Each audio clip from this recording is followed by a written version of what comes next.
Welcome to Being the Best Version of Yourself podcast. I'm your host, Dr. Carrie Heller. Today, we're going to talk about why it's important to tolerate not getting everything done in a day. In some ways, I wonder if this sounds strange, because a lot of times there's often a focus in today's society on, go, getting things done and trying to, get as much done as you can. And also, if you have a hard time getting things done, the thought of, I actually shouldn't try to get everything done may, in some ways, be counterintuitive or may seem that way. The idea here is that, realistically, you should try to get done the things you absolutely need to get done and try to get done whatever makes sense to and you're able to. But I think this is where prioritizing really comes in, and also figuring out how can you save time on things that you should do or have to do in order to fit as much in as you can, while at the same time recognizing that there are limits to how much you can fit in a day. In terms of this issue of why it may be good to try not to get everything done in a day, is looking at what cost does that come at. So are you not as relaxed as you could be because you're rushing to get too much done? Would you be less burned out if you weren't trying to constantly get stuff done?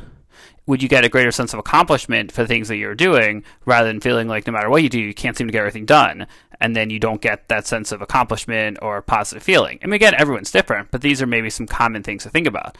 Or also think about the fact that you may get a ton of stuff done, but do you not get downtime? And would you be better served from a mental health perspective, physical health, by having that downtime rather than squeezing in, those last couple of things in a day?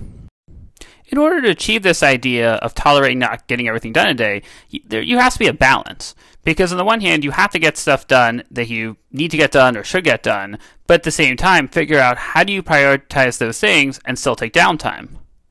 For some people, they can get kind of quick breaks throughout the day and get a little bit of downtime in, and then that makes it easier to get stuff done. For others, once you stop doing stuff and being productive, it's much harder to get back on track. In terms of how to actually accomplish this balance between productivity and letting things go, a lot of it really comes down to planning and prioritizing. So essentially making a plan for the day of the things that you need to get done, the things that maybe you're not technically required to do, but would be very helpful for a variety of reasons, whether this is personal stuff like stretching, mindfulness, work tasks that maybe are not truly required, but I don't know, if you have a job where you have to do marketing is maybe part of the job, or some aspect of networking, things like that maybe are not directly required but end up being helpful. Figure out, how do you make time, maybe by working in chunks, and plan out those things, but figure out balancing that with whatever the required tasks are, especially when you can't always plan ahead of what's going to come through. One of the other things that can be really helpful for this is the idea of, one, allowing time for things that are unexpected. So instead of trying to schedule every minute of the day down, allow blocks of time where there can be, flexibility. So if things take longer than planned, if unexpected things come up, so this way you're not constantly trying to readjust your plan, throughout the entire day if something was off. Because if you set it up and the first thing of the day was off, you're going to have that.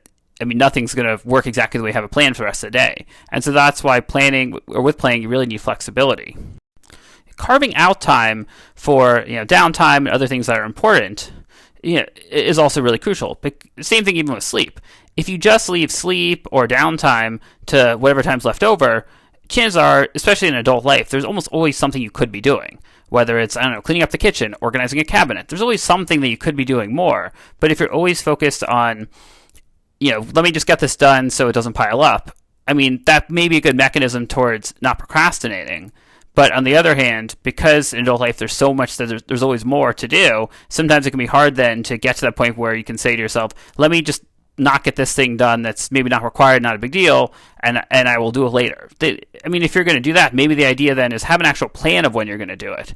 So this way it's not just an arbitrary thing and you may procrastinate on it, but have a concrete plan, because that also may help you to feel more relaxed about it and then be able to say, I'm going to take a step back. I'm going to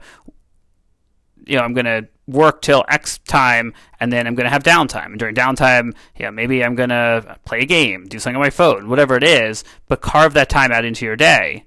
And same thing with sleep, because then if you get downtime and then you go to sleep, you're not going to keep pushing sleep off, so hopefully you will get a good amount of sleep. In this podcast, obviously I gave you a couple of basic strategies that the idea of, by basically planning things out and making plans realistic, and as part of that, adding in downtime, that can be a really good starting point towards being able to tolerate not getting everything done in a day. But everyone's different in how they approach things, and so you have to figure out for yourself what's going to work best. But I think one of the main takeaways I have for you from this podcast episode is just this concept of being able to tolerate not getting everything done in a day.